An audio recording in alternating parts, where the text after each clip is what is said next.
think I'm a big believer in local news, and it's really sad to see what's happening to local news around the country more recently. I had a moment of clarity years later when I was working as a reporter for Reuters and I was in Baghdad. What I believe in is that, the resilience of journalism, the ability of journalism to find ways around problems. It might look different, the industry, it might be reduced, but I do believe in the persistence of journalism. I think one way or another it has to find its way through. It's essential that it does. Nelson Mandela was there to bring together different leaders from the region and try and talk peace. And I remember going there with some trepidation and mostly just being staggered by how incredibly normal everything was. Welcome to How to Be a Journalist, a podcast by News Associates. I'm Plamedi Mbungu, and thank you very much for tuning in. I'm a recent university graduate and I work at News Associates. I'm early in my career and I need the wisdom from more experienced journalists. So to solve this problem, in every episode I will dive into conversations with some of the most dedicated and talented journalists from all corners of our industry, asking questions about their careers, successes, and giving you a different view of the person behind the byline. Whether you're an aspiring journalist, a seasoned figure in the newsroom, or just interested in knowing what happens behind the scenes, you're in the right place. Today's guest is Reporters Without Borders UK Director Fiona O Brien. Fiona has had the opportunity to work across far-reaching ends of the journalism industry, getting her grounding and education at Kent and Sussex Courier before working as a foreign correspondent at Reuters. She spent time reporting on conflicts in the Middle East and Africa, but also worked as consultant editor for the United Nations in Khartoum. She's a judge for the British Journalism Awards and a member of the Chartered Institute of Editing and Proofreading. And a little bit of context for the listeners, she was also my lecturer at Kingston University a couple of years back. But now we have a little bit more of an understanding of the impressive individual Fiona is. Let's hear from Fiona herself. Welcome to the How to Be a Journalist podcast. How are you doing today? I'm doing well, thank you for having me. It's really nice to see you here in a very different setting to when I last saw you, Plamedi. Yes, the last time you would have seen me, I would have been in a classroom. I don't know how loud I was, but I like to think of myself as a hard worker. You were a great student. The last time I probably came into contact with you was marking your work, I imagine. Yes. Yeah, exactly. Was it decent? Always good. Okay. Before we get into your time at RSF, I'd like to take it back a little bit. Mm-hmm. So, your time at Kent and Sussex Courier, that was your start in local, well, just in journalism, just in general. How was that experience and how has that changed your viewpoint on the industry? Yeah, it was absolutely my start. I hadn't even at that stage taken the initiative to write for a newspaper at university, for example. So I really hadn't done any journalism at all. And at the point at which I graduated, I'd obviously, like any other university student, been thinking about what I might like to do. And journalism was high on my list, but I wasn't sure, not having done any before, if it was something I would like or not. So my plan actually initially was just to get some work experience on the paper that was nearest to my family home. I lived in a place called Tunbridge in Kent, where I still live now, actually, or live again now. And the Kent and Sussex Courier was our local paper. So I went there and asked for work experience, and in some strange twist of fate, walked out of the room, not with work experience, but with a 2-year contract. Never quite understood how that happened, but it did. And it was amazing. So I was thrown, a few days after that, I had a call from my new editor. It was actually from the deputy editor, to say, we've had a bit of a jiggle of staff around, people leaving, people coming. Would it be all right if you ran an edition? And I said, yes, of course. And I remember hanging up the phone and thinking, oh my God, what's an edition? I knew absolutely nothing. And turned up at work for the first day, a few days later, into a small office in the industrial estate in a place called Crowborough. My patch was in Sussex, East Sussex. I covered Uckfield and surrounding villages, because this was the edition that I ran. And there were 3 of us in the office, each of us running a separate edition. And I was absolutely thrown into the deep end. I had no idea what I was doing, but on that very first day was asked for a front page story. So I had to just learn on the go. As well as that sort of learning while doing the job, I was really lucky in the next few months to get good training in shorthand, some training in how to structure stories, some training in media law, those kinds of ground laying foundations that have served me really well, I have to say, throughout my entire journalism career. I think I'm a big believer in local news, and it's really sad to see what's happening to local news around the country more recently. I had a moment of clarity years later when I was working as a reporter for Reuters, and I was in Baghdad in the period that followed the invasion of Iraq.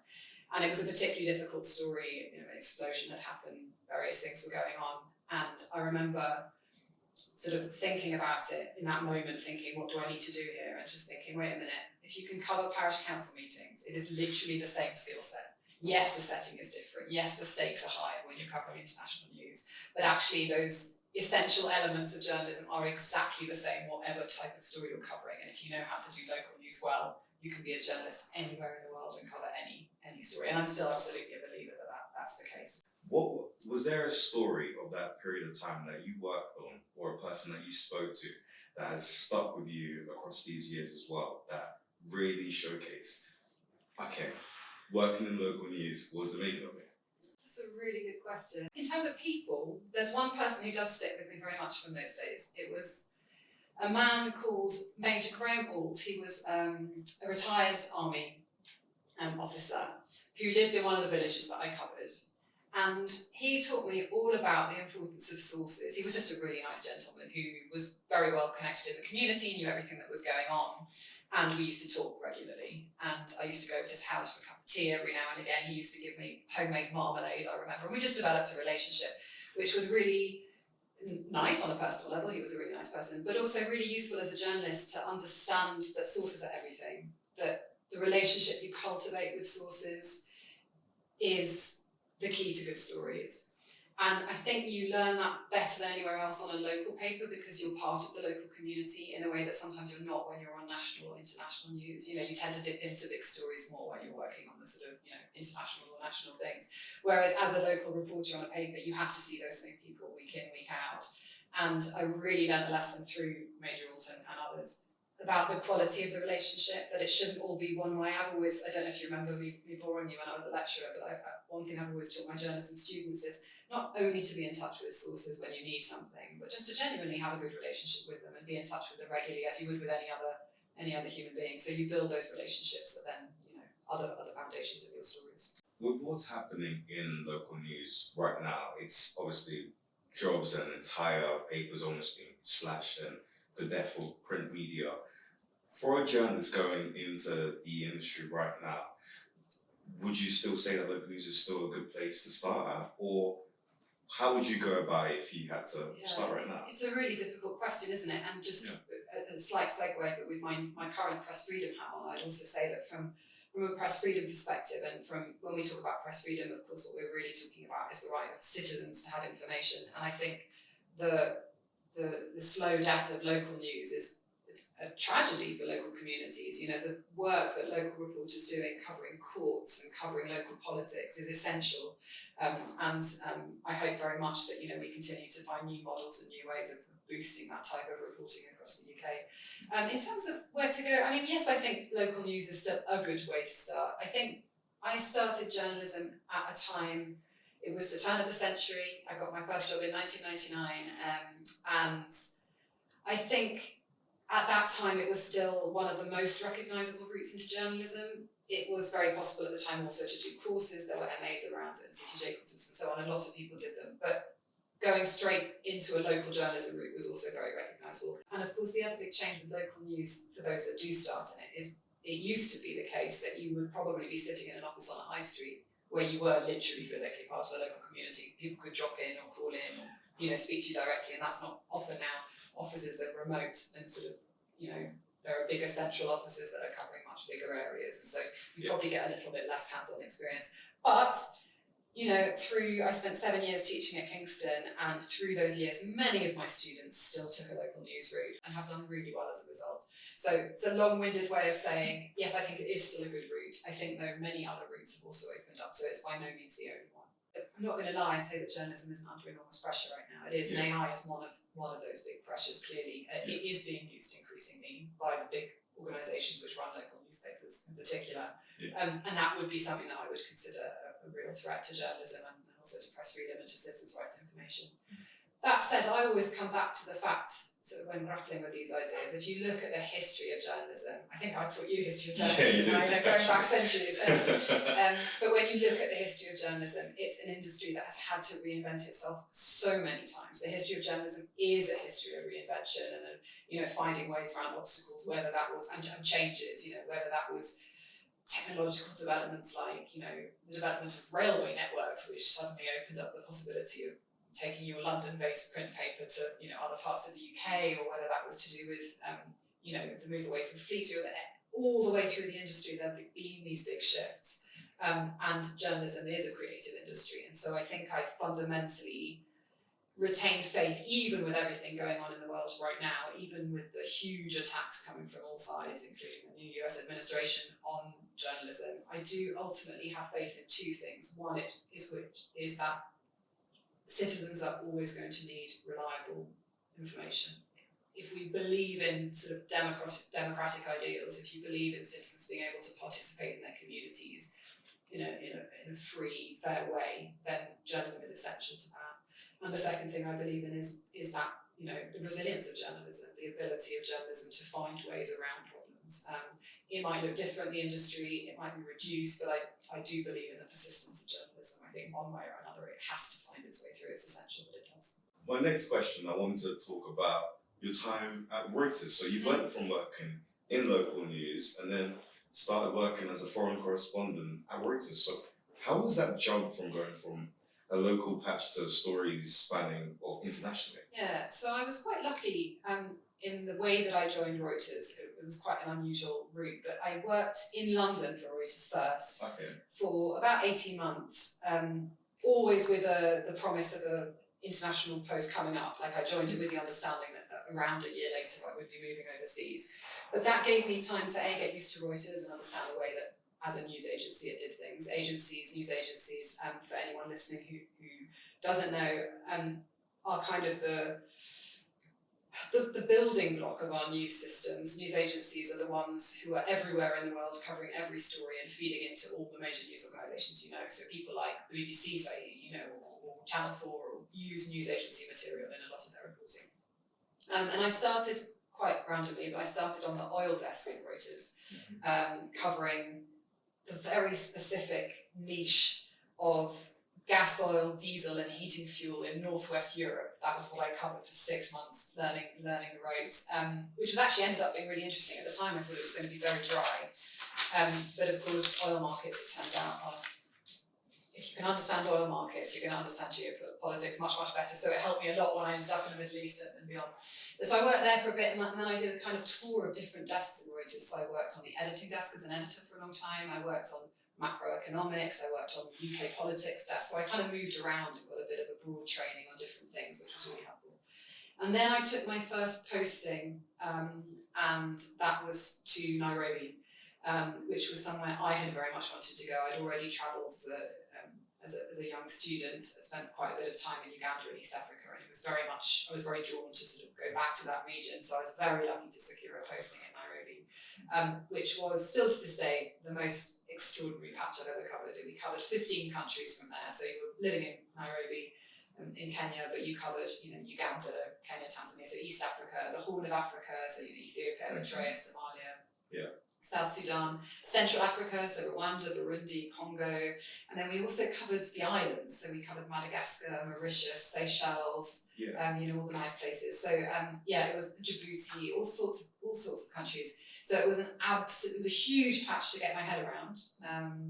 And as always with foreign correspondents, you're very quickly thrown into the deep end. So within days of arriving, you're covering stories and very quickly having to grapple with new geographies and politics and you don't know anything about it. So it's a steep learning curve, but utterly fascinating and just such a privilege to be in that region and travel around it and get to know a little bit more about it. Yeah, that's so cool to be able to, having Nairobi in Kenya as your home base essentially, and being able to go to all these different places and have all of those conversations as well, because I guess that's what journalism is about, giving a voice to the people that don't necessarily get a voice another way. Yeah, definitely. I mean, that was definitely what brought me into journalism. I think foreign correspondents in particular, I'd say as a strain of journalists, tend to be quite idealistic and sort of that desire to, it's the cliches, isn't it? But it really is the driver of sort of giving voice to people who wouldn't otherwise have their voices heard or telling untold stories. And I think I've worked in a lot of different places, but I think I felt that most acutely at that particular stage in my career in East Africa and Central Africa particularly, because in some other places where I've worked, for example, when I covered the Iraq War, any story you went out to cover, of course it was important, it was the biggest story of the time, and it was, you know, a massive international news story, so not debating its importance, but if you went out to cover anything, you know, a bomb attack, a press conference, whatever it was, there were hundreds of journalists there doing that from news organisations all around the world. And it, you know, in which case you inevitably sort of think, do I need to be here? Like, I'm not changing the news agenda, right? I'm participating in a big news event. Whereas some of the stories I had the privilege of covering in, say, Congo or Rwanda or all sorts of places in that East African and Iraq and surrounds patch, sometimes you'd literally be the only journalist there, you know, you and your little multimedia team. So I'd work typically with a, you know, TV cameraman and a photographer, perhaps, small groups of 3 or 4. And sometimes you would be the only people covering it. Or at most, you'd have a sort of small circle of, you know, a dozen or so of you. Yeah. And so it felt really important because you really understood then that if you weren't there covering the story, it wouldn't be covered at all. So it felt very valuable as work. So for people that are looking to become foreign correspondents and work in places a long way from home, do you have any advice in terms of being able to get those stories? And so let's say, for example, I am British Congolese and I was to go to a place like Equatorial Guinea. If I was to go to Equatorial Guinea and try to speak to people there, maybe there's a language barrier, but there's also a culture difference as well. Do you have advice of how to have those conversations with them, even though they might be closed off at first? It's a really good question. I think the thing about foreign correspondence is that you mustn't forget that it's essentially a job of translation. You're always reporting, you're always thinking about readership and your audience and who you're producing the story for. And in a way, I think sometimes the fact that there is a gap between you and the people you're interviewing, or you and the story you're interviewing, can almost be a strength.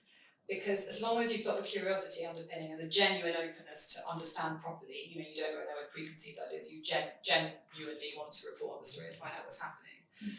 You ask the questions, spend as long as you possibly can gathering the information, and then you translate it. You're like a bridge between that story and the people at home.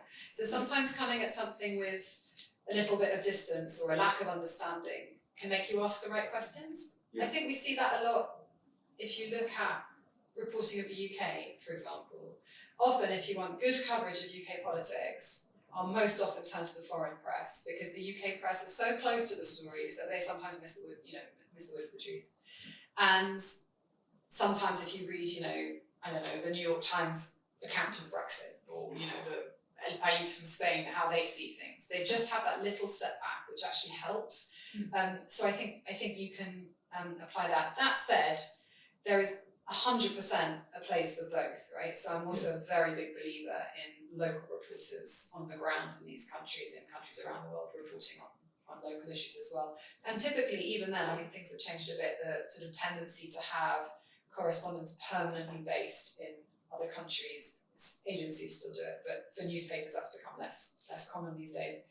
But even then, our offices were absolutely mixes of local reporters and reporters who'd come from, other places around the world who've been posted. So, there is space for both, for sure. Yeah.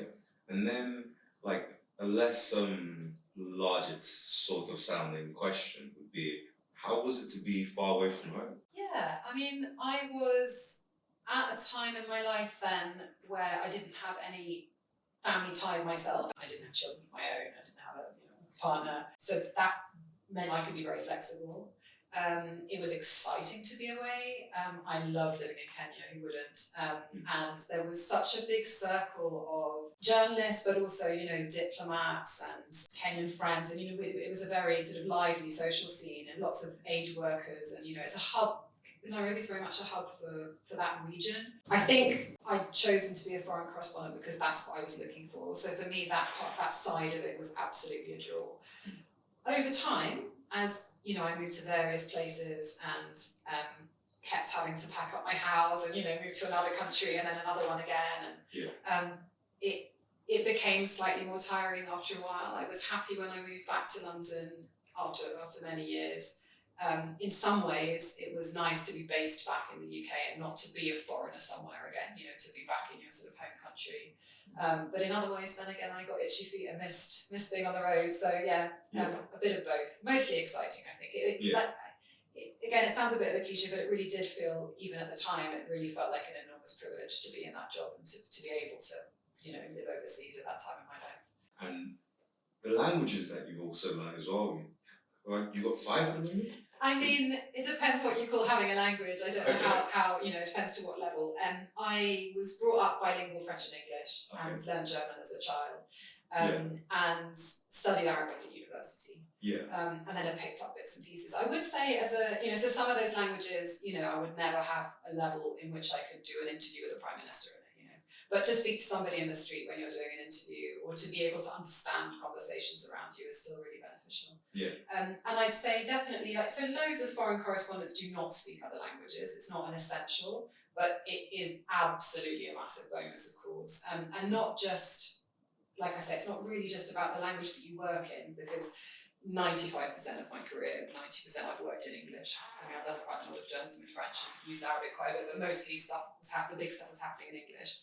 But if you think about the circles that you move in as a reporter, the diplomats, for example, that you encounter, or just the journalists from other countries, or understanding background conversations, any language will really help with that, just to sort of be able to understand. And the other thing I'd say is that to have even just a little bit of the language so that you can understand, you can listen out and make sure that the translator has properly understood what you're saying or has translated it, accurately, hasn't missed big chunks, is really, really helpful. So language is definitely a bonus. Could I have managed in English? Yeah, I've got colleagues who managed, but definitely an advantage to be able to speak to people in their mother tongue or second language. Yeah, of course. So then I want to segue, still talking about your time working as a foreign correspondent, but your time working covering conflicts. You've done quite a few. How was that experience in Sudan, Iraq, the DRC? How was that? Yeah, I mean, I think it's funny, isn't it? Because no one really sets out to be a conflict reporter, and I certainly wouldn't consider myself a conflict reporter. It was just something that came up in the job, given the countries that we were covering. I remember the first time I went into a conflict zone was actually Burundi, so the civil war was on in Burundi at the time, and I remember being sort of slightly nervous before I went. I was there to cover a peace conference actually that was happening. Nelson Mandela was there to bring together different leaders from the region and try and talk peace. And I remember going there with some trepidation and mostly just being staggered by how incredibly normal everything was, because of course what you forget from the outside sometimes when you only see the news reports of the big events, the attacks and the bombings, is that between those things, even if between isn't a very long period of time, people have to live. So people are still getting on with their daily lives and cooking and cleaning, and so it all felt quite normal. Yeah, I think every different conflict I covered, I'd say, had its own characteristics and felt quite different. The biggest conflict I covered, without a doubt, would have been the Iraq War, 2003, particularly actually in the period after the invasion. So I covered the invasion of Iraq from the south. There were kind of two different groups of journalists. Some were in Baghdad, and then some of us travelled up from Kuwait once the invasion had begun, and I was in that second group. But actually I spent quite a lot of time in Baghdad in the years subsequent to that, when things got really bad and there were there was just huge amount of violence and everything kind of started to disintegrate. That was probably the most eventful and most cinematic almost of conflicts that I saw, because there were massive explosions. We used to literally just wake up every day and just to enormous bombs, and had to go up onto the roof at Reuters and sort of look out across the city, seeing where the plumes of smoke were, and then get in the car and try and go and find them. It was kind of crazy days. And also a lot of targeting of journalists. Reuters I lost a lot of colleagues in Iraq. It was a tough one. But other conflicts too, all sorts of different ones. Congo, South Sudan. The time that I covered in Sudan was particularly the North-South war, which then evolved towards the end of my time in East Africa. Darfur was coming up as well. And also post-conflict societies as well, I think are also really interesting. I spent quite a lot of time in Rwanda. I didn't cover the genocide in Rwanda, that was well before my time, but I covered the first post-genocide elections, for example, and sort of seeing how countries emerge from those big moments of conflict was also really interesting. The sort of reconstruction efforts and rebuilding of social cohesion and economics and all those kinds of things is also very interesting. Yeah, what sort of things? So let's pick on Rwanda for an example. So as they were obviously, rebuilding their society from the genocide, what were the interesting things that you saw unfold in amongst not the madness, but like they're just rebuilding essentially? Yeah, I mean, I think lots of things struck me about Rwanda. I spent quite a bit of time there. One was just well,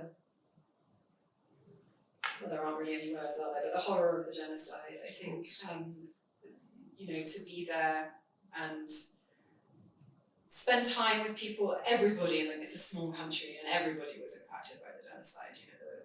The volume of killing and the sort of intimate nature of it meant that absolutely everybody in that country was deeply, deeply affected. And so covering that was extremely moving and extremely difficult on a sort of emotional, psychological level. Yeah, of course. I think the other thing that was really interesting about Rwanda, and we see play out in politics still today, is the sort of diplomatic apologism that was evident even at the time and that continues now. So the ruler of Rwanda, the president of Rwanda, Paul Kagame, operates a very repressive regime, and that was back then very evident. It is still very evident today. Yeah. But the inability of the international community to step in and point out, repressive tendencies, because of a sort of apologism for, the lack of sufficient intervention to stop the genocide, which was, a terrible thing, was really shocking at the time. And it's been interesting and chilling to watch that play out over decades since. Now, on in a very different role, I work with journalists who are targeted remotely, including Rwandan journalists who, because of their reporting on their attempt to hold power to account and expose the wrongdoings of government in their country, get targeted by even though they're in exile in the UK. So that sort of thing was interesting. It was a kind of interesting window onto international diplomacy and its failings. One of the most scary incidents I ever had as a journalist, sort of personally, was Kagame related. I covered the first post-genocide elections, and I'd been in our reporting. I spent a few weeks in Rwanda. I think we were there for 2 weeks or so with a small team, covering the run up to the election, and then of course the election and the voting and so on. And I'd been round. We had as a team. We'd been round. It was me and a photographer, and we'd covered various rallies. In those elections, the opposition to Kagame was a politician called Mbungu. And I'd been to his rally, and it was absolutely tiny because people were really scared to be seen to be associated with him. There was no free vote. There was officially, but people were just, scared into voting Kagame. And so I'd been to this really tiny rally of Mbungu's, and then I went to Paul Kagame's election rally, and it was absolutely vast, and the guy flew in on a helicopter, and people had been bussed in, and there was music and stage and all these, flashing lights. And I'd written this story, just comparing the two and saying this is not a fair election, you can't pretend it's an even playing field. And the Ugandan newspapers, not being big fans of Paul Kagame, had splashed this on their Sundays on their front page. It was like a big story with my byline on it. And I think it must have been on the Monday or Tuesday, so this was on the Sunday papers. On the Monday or Tuesday, Kagame had another rally in the huge football stadium in Kigali. And I was there. And as a journalist, we had a little place we could stand, which was very near the stage. And then again, I was with my colleague. And Kagame threatened us directly from the stage. It was the most intimidating thing. He pointed at us specifically because of that story. And didn't mention me by name, but I think, if I remember correctly, I think he mentioned Reuters. It was very clear who he was pointing to. And there's that feeling of, real fear when you're in this massive stadium. You know what crowds can do. He meant to intimidate us. And he didn't, in the sense that we carried on doing our jobs and covered the election properly. But it was one of those moments. And most journalists who've worked in Rwanda for a while will have a story or two. Quite a difficult place. Fascinating. Very, very fascinating. So then next, could I ask about your time working with the United Nations? So correct me if I'm wrong, you were a consultant editor? Yeah, that's right. So I took a bit of time out of journalism. I covered the Iraq War for a while, and then I was based in Beirut, and then I just felt like I needed a bit of break from all these conflicts. And so I actually stopped for a bit and did a master's here in London, and then wanted to get back into journalism writing, but wasn't sure exactly what I wanted to be doing. And as a sort of short-term solution, took a 6-month consultancy with the United Nations based in Khartoum, which was you're absolutely right, it was a consultant editor writer post. which was really interesting. I was writing and helping put together it was known as the work plan for Sudan. What it was the appeal to donors. At the time, Sudan, post-conflict then, back in conflict since, very sadly. But at the time, it was the biggest appeal in the world. It was a huge, huge amount of money that aid agencies were seeking to help with all the development and humanitarian aid efforts. And then I was responsible for putting this together. So it was an absolutely fascinating job. I was based in Khartoum, but got to travel quite a bit around the country and work with all sorts of different aid agencies, take the project to Geneva to launch it at the UN. So yeah, it was really, really interesting. Would you say that, because obviously as I'm researching your career just in general, working alongside and for human rights and societal issues is something that almost drives you as a person? Yeah, I mean, like I say, it does sound really cliche, but for me, I wanted to, become a journalist to be able to change the world for the better, to have some, even on a small level, impact for good. And I think that has driven me in anything I've done in my career. I think what I've learned as I've gone through my career and done different sorts of jobs is that what that looks like is actually much more varied than I initially thought. So I initially had an idea of being a journalist to do that, and I think that's a very valid way to, influence for good. But I spent years, as you know, teaching as well, and there it's a much more personal sort of impact. And you see that I absolutely love that role as well, for example, to be able to see very clearly and very quickly the impact the positive impact you were able to have on individual lives. So a very different type of thing. You're not trying to change international policy when you're working at university, but you're having a much more direct impact. We don't know the ripple effects that things have. And sometimes you may think that your action for good is really tiny. It could be just a very small, something that you do in your local community or for an individual. But what they then go on to do with that may actually have a much bigger ripple effect than you know.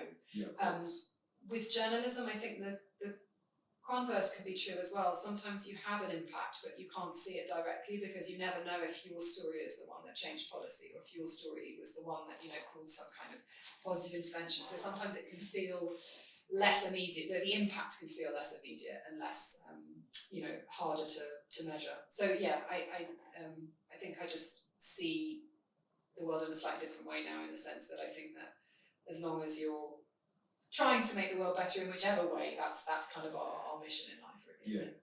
And I completely dropped my mind there for a second, but was it Gulf State News that you worked as? Gulf States News. Yeah.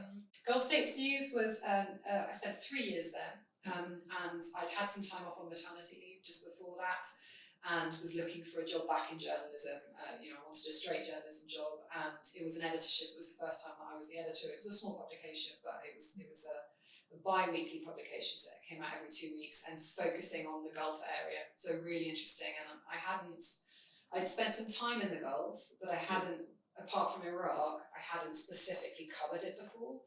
I'd done a bit of reporting on Kuwait and a bit on the UAE, but nothing substantial. So it was really interesting for 3 years to kind of deep dive into how that region works and the power dynamics and the sort of impact that has on the wider region and so on. It was a very interesting job. Yeah, and so what were the experiences that you went through? Because obviously you're based in London, right, and you were covering the Gulf. Yeah, so that was it was an editorial role in that I had people on the ground who would cover stories for us. I wasn't the one though, so it was like the opposite of what I'd been doing at Reuters, where I was the agency reporter on the ground covering everything. Here it was a step back. I did a lot of writing in terms of sort of analytical pieces or, understanding the sort of bigger political movements and what they might mean. I did a lot of commissioning of stories. I did a lot of editing of stories, so raw material would come in and I'd shape it in a way that suited the publication. Yeah. But I wasn't the journalist on the ground doing the sort of face-to-face reporting at that stage. So for that period, correct me if I'm wrong, but am I right to say that not being the writer and not being on the ground allowed you to have a little bit more flexibility in your life as well? Definitely. Well, it was a desk job, and I needed that at that period because I had a daughter at nursery school. I would say though that I found that quite hard in the sense that to be covering those stories but not to be the one seeing them with your own eyes, I found quite difficult. I wanted to be, I remember really, really vividly in 2011 watching everything happening in Egypt with Tahrir Square and everything, and just having this longing to be there and feeling that I ought to be there, and it was, my job to be there. But I do think that sort of lack of immediacy and lack of contact with the stories became difficult over time. I think it's just one of those factors, no matter young in the industry or been in the industry for a while, that is the ability and the want to speak to people that is core to journalism, I think. Yeah, definitely. You need it. You need that sort of desire to ask questions ultimately. If you can't, if you don't have the natural curiosity and desire just to witness and not just to speak to, but to watch and to listen and to learn, that's absolutely essential to whatever type of journalism you do. Okay, so I want to segue into your time at Kingston Time at University Kingston University. without talking too much and putting so much praise on yours truly or anything like that. So how was your time working as a lecturer? I absolutely loved it, yeah. And it was a really difficult decision to leave Kingston.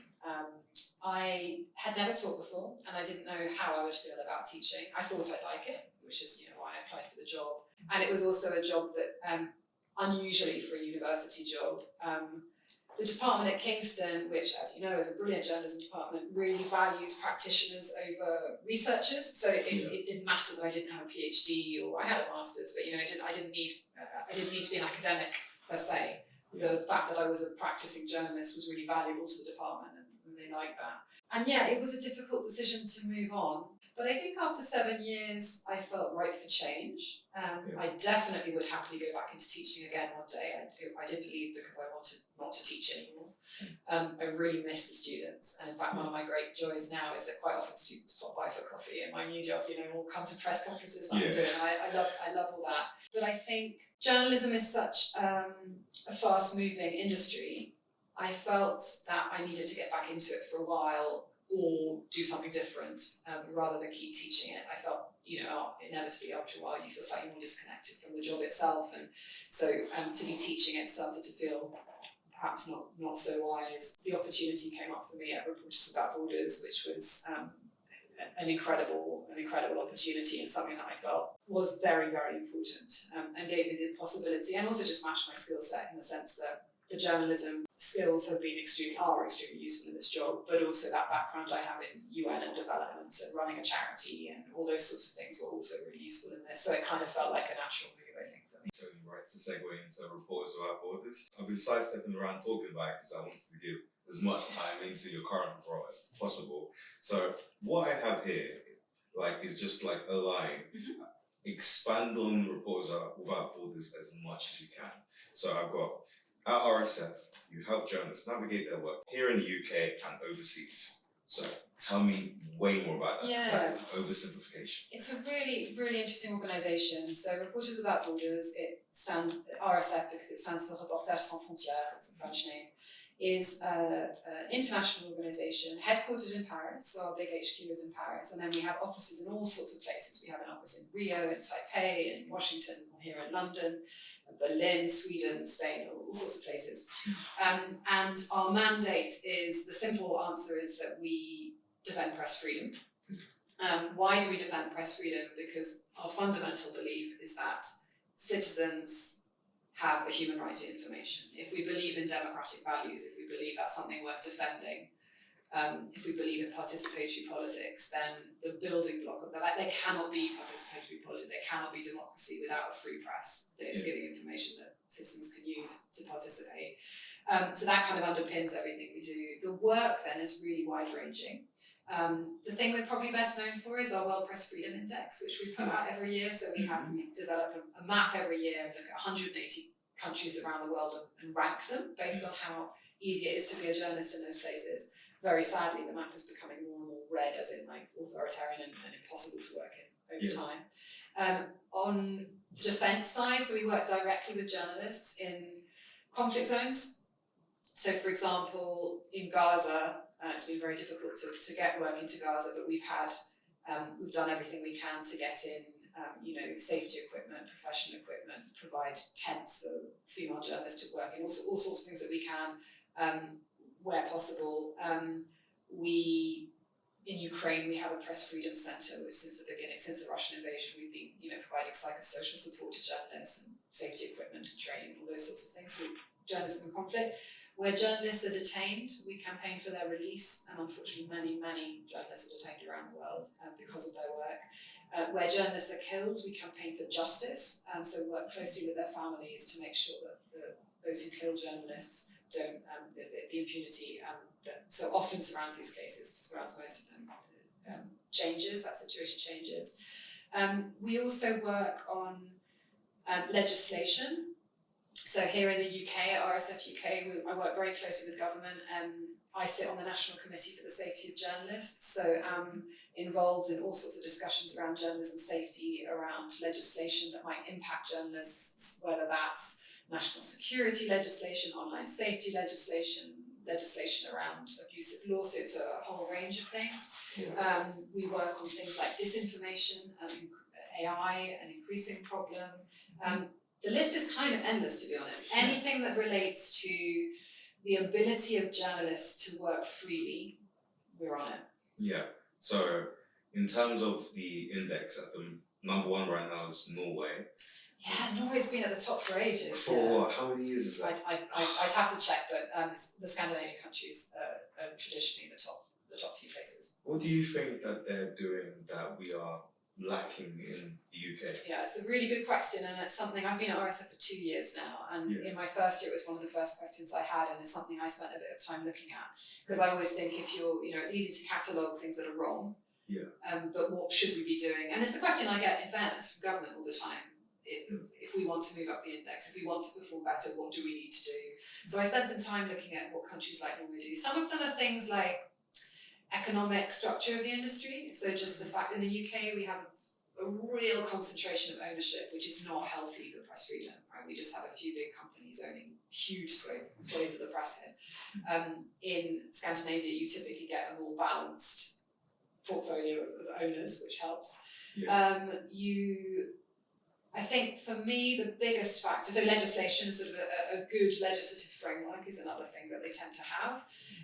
The most interesting one for me though is, and it's particularly interesting at the moment given the context of what's happening in America with the Trump administration, Elon Musk and so on, is that countries which have a good press freedom record tend also to have a political respect for journalism embedded in their systems. So what do I mean by that? I mean that in countries with poor press freedom records, politicians who see or read news stories that they don't like about themselves will very quickly point the finger and go, fake news, it's the journalist's fault, this is the press's fault, and sort of blame the press.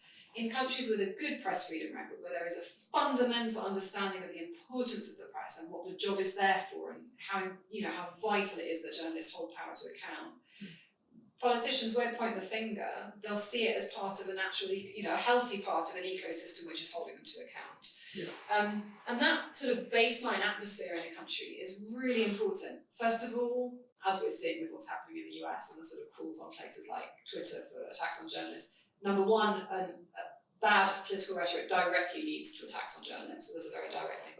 But number two, it has a massive impact, and this has been borne out by research done by the Reuters Institute a couple of years ago. Political rhetoric has a big impact on trust in media. So in the UK, we have a really, really low public trust in media, and that comes from the political climate, and that then leads to attacks on press freedom. So it's very linked, and I think for me, the single thing that, the economic situation for the media in the UK plays a big part in all of this as well, and that's a harder thing to resolve because, we could talk about the old funding models not working and job layoffs and everything, which is a pretty bleak backdrop. But I think the one thing that could change quite easily and needs to change is the way that politicians interact with the media.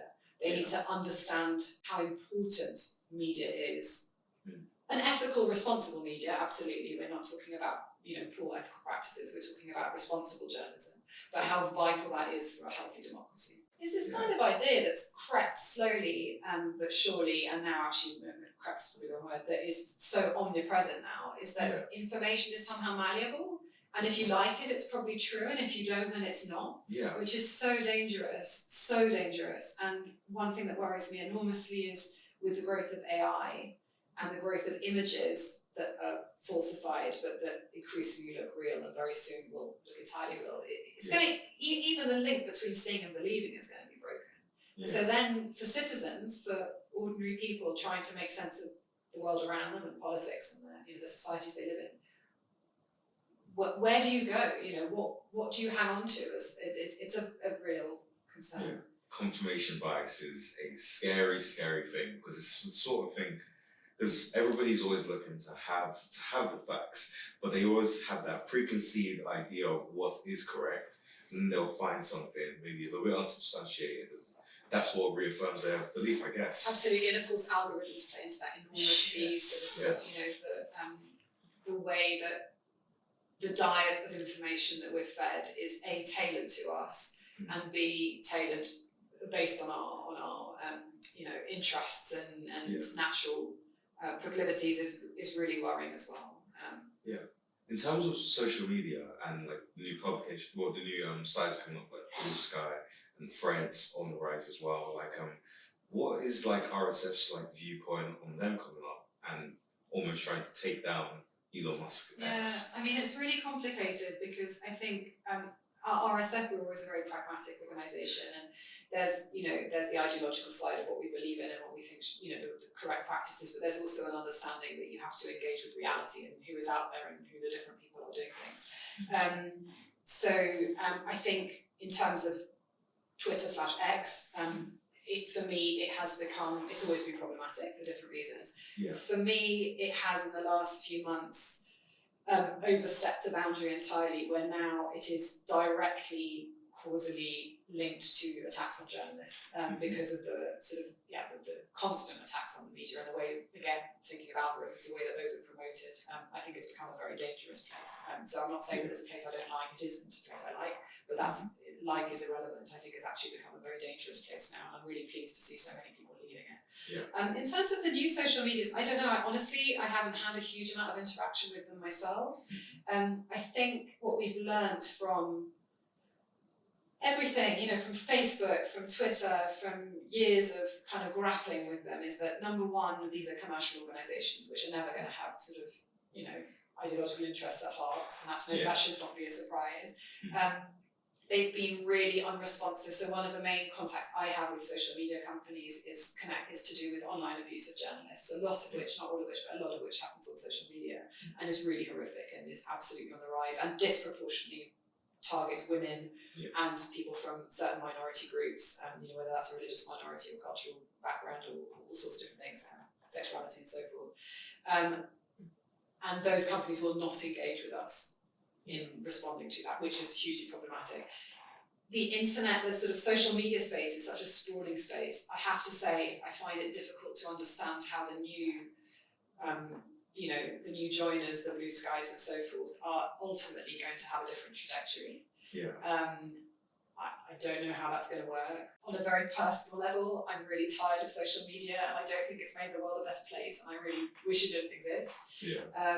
From a professional level, it is still a place where we can engage, where we can reach audiences who we wouldn't otherwise reach, so we still make use of it, of course. It's the whole thing. You need people to read the story that you've written and that you've put all this time. Well, as journalists, it's really hard, isn't it? Because often the response, I mentioned online abuse, but often the response to that from employers is take yourself off social media. But you can't as a journalist, because that's where you find stories, but it's also where you build your portfolio and your reputation, and your presence on there has kind of become mandatory, which makes it a really difficult situation. It's not as easy as just saying I want to withdraw one thing. So then the next question would be about a collaboration that RSF did with Reach and Women in Journalism, Stop the Cycle. Can you tell me a bit So I've been more? working for a little while with a brilliant woman called Dr. Rebecca Whittington, who's the online safety editor at Reach. So Reach is obviously one of the big media organisations in the UK, and the UK generally, I would say, is not doing a great job at tackling online abuse of journalists, generally speaking, and the fact that Reach has a role for an online safety editor is brilliant.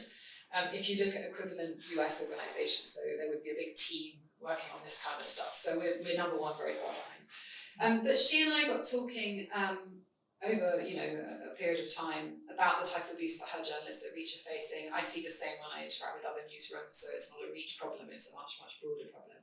And we started talking in particular about the fact that, like I said, it disproportionately abuses targeting women. And then if you look at the breakdown among women, it disproportionately targets women of colour, women who are open about their religious affiliation, LGBTQ plus women, you know, all of these groups. Why does that matter? Of course, on a personal level, it matters, right? Number one, it's horrendous for anybody to be targeted in that way because of their work. But number two, from a step back press freedom perspective, it means that in an industry which is already hugely lacking in diversity, the type of people who are being forced to leave or who are being pushed out or who, you know, the environment's just becoming too unpleasant for them to continue working are exactly the sort of people that we need in the industry because the industry isn't diverse enough. So it's a really big problem. The last thing we want is a drain of all those brilliant voices that we need to have in the media today in order to make the media a more representative place. So from both levels, it's something that we need to tackle. We started thinking about what small steps could be taken as a starting point, like what would make the situation better quickly. And one thing we know is that there's not much data on this. One of the reasons for that is that data isn't properly kept. So if you go as a journalist to the police and report a crime, so we're talking about online abuse that crosses the crime threshold that would be considered criminal, and the police take a record of that. Nowhere on that record will there be automatically a mention of the fact that you're a journalist and this is happening because of your job, which means that if we want to look at records, there is no data. So we wanted to draw attention to that and to try and get the police to make this small change, which would lead to better evidence, which would then lead to better, you know, help us to build better policy. And in order to do that, we, on International Women's Day, I think it was last year, wrote a letter to the police leads in England, Wales, Scotland, Northern Ireland, and got it signed by people across the industry. We had a huge amount of support. I can't remember how many signatures we gathered, but well over 100 signatures from sort of key members of the industry. It was an initiative that has opened conversations for us since. So, for example, I'm talking directly these days to Police Scotland, who are looking at some really innovative ways of trying to handle these sorts of things better. It's a work in progress. And we are engaging with the government and particularly with the Minister for Safeguarding, Jess Phillips, on this with a view to seeing what can happen. So there is some progress. As always, the progress is slow, but we're pushing. Now it's time to get to our Fast and Furious round. Fast and Furious. Or, as I like to call it, the not so Fast and Furious question, because if you want to add, feel free to do so. I'm not going to restrict you at all. So, Fiona, first question is, and already spoiled this one actually. Are you an extrovert or are you an introvert? You warned me you were going to ask this and I still don't have an answer. I think I'm an introvert. Yeah. That might sound counterintuitive. I love speaking to people, you know, that side of journalism while you're out and about. I really enjoy it. But I think I'm a bit of both. But I'm an introvert in the sense that most of my inspiration I get from the digestion of things that I see, from thinking it through, from sort of contemplation. So I think probably slightly towards the introvert end of the scale. That completely makes sense. Are you a night owl or an early riser? Naturally, definitely an early riser. Yeah. But then, you know, had a child and that had to change. So now I just don't sleep at all. Naturally an early riser. That makes sense. Okay, next one would be, who would be your dream interview if you haven't interviewed them already? Oh gosh. Does it have to be someone alive? Yeah, no, it could be anyone dead or alive. I mean, my biggest regret, the only time that I was ever totally stuck for words, and I mean literally to my great shame, I couldn't even say a word, was the time I mentioned to you already earlier on that I went to Burundi. I was a very young reporter, early 20s, and I was standing face to face with Nelson Mandela.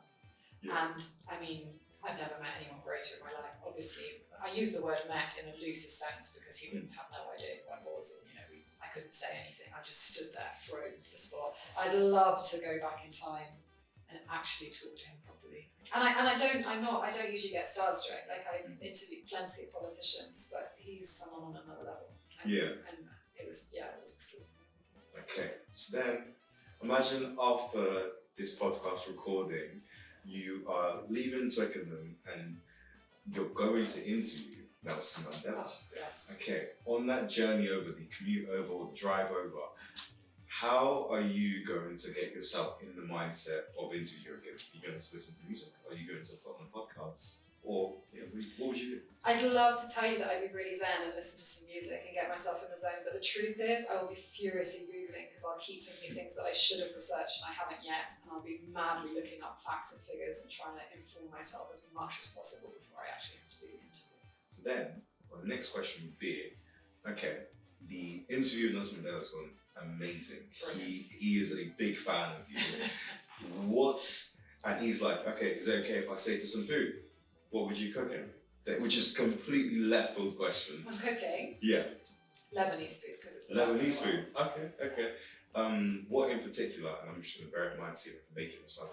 I mean, to be honest, I'd probably go out and have to buy some because I don't know if my own version would be good enough. But tabbouleh is like, heavenly food. Anything Lebanese, anything with kind of lots of olive oil and lemon, fresh vegetables. Yeah. Middle Eastern food is absolutely my favourite.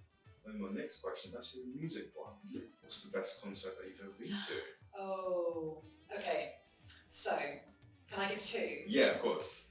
The most extraordinary concert I've ever been to was Taylor Swift at Wembley last summer. Oh, completely fair. I've never seen anything fair. like it. I took my daughter, who's a massive Swiftie, loved it. My partner's Swiftie too, loves it. But yes, I've never seen anything like it. But the most extraordinary concert I've ever been to, I'm lucky. I'm a big music fan, and I've been to many concerts over the years. I think the most remarkable thing I ever saw was probably Nina Simone playing in a place called Baalbek in Lebanon, which is Roman ruins out in the Bekaa Valley. And she played on the stage in a temple with a full moon behind her shoulder. She was quite elderly. She wasn't in full voice. Yeah. She was kind of shaky as she walked to her piano. But to see Nina Simone under a full moon in Baalbek playing piano and singing was a pinch yourself moment. Yeah, that is very cool. It was amazing. Nina Simone, that's probably the coolest thing that I've heard. The coolest I've never answer to quite that gone question. over it, That honestly. is It was extraordinary. insane. And then, next one would be, what are you currently watching TV show wise at the moment? Oh, And so I actually listen to these recommendations. When do someone you? gives I'm it afraid actually you're not good. going to listen to mine. So I should say that we've just finished watching. This is really embarrassing. We're a bit late to the party. My daughter and I just watched the first series of The Traitors. Oh, that's completely Like fair. how many years late. We finally decided it was time to plunge in, and we've just finished watching it, and that was great fun. I don't know what we're going to watch next, although I'd love a recommendation if you've got anything.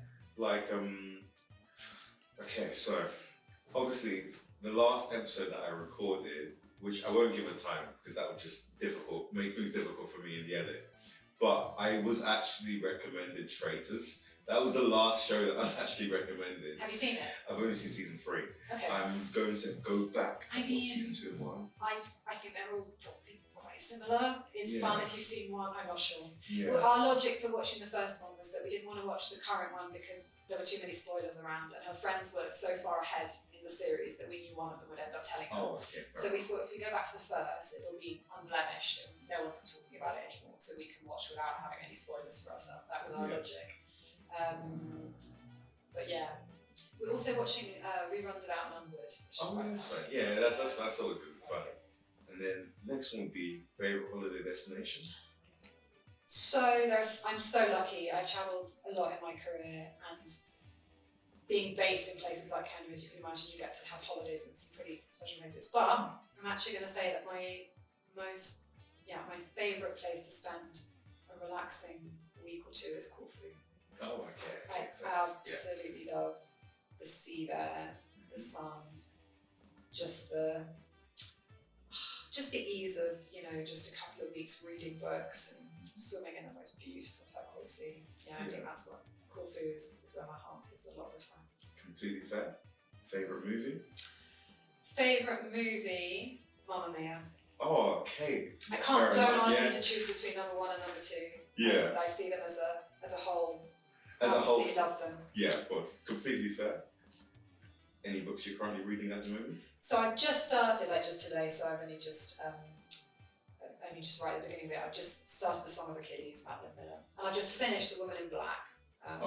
Finished that last night, which was kind of horrifying. But I'm a big reader. I read as much as I possibly can. And then, final question: one word to describe your career as of right now. Lucky. Lucky. Okay, brilliant. And with that, I've been Plamedi Mbungu, and thank you very much, Fiona O Brien, for coming onto the podcast. This is How to Be a Journalist, signing out.